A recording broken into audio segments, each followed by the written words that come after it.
في طبيخ رجالي. طبعا يا جماعة بيض، زيتون، عيش.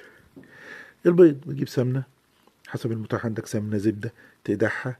تمام. عايز تحط فلفل، مش عايز تحط فلفل، حطيت فلفل بتستنى لما يدبل شوية، تحط البيضتين تقلبهم شوية عشان يديك ميكس بين الأبيض والإيه. يا إما لو أنت بتحب عيون هتسيبه زي ما هو، هتخلص هتحط شوية ملح شوية فلفل، هيبقى بالمنظر اللي انت شايفه ده. وبالهنا والشفا عليا وعليكم ان شاء الله.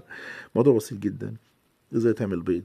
تجيب بيضتين تغسلهم، تجيب حته السمنه تقدحها تحطها في طاسه تيفال، طبعا معلقه خشب بلاش معلقه معدن عشان ما تجرحش وتطلع الماده وتبقى شكلك وحش وانت بتجرح حاجه المطبخ.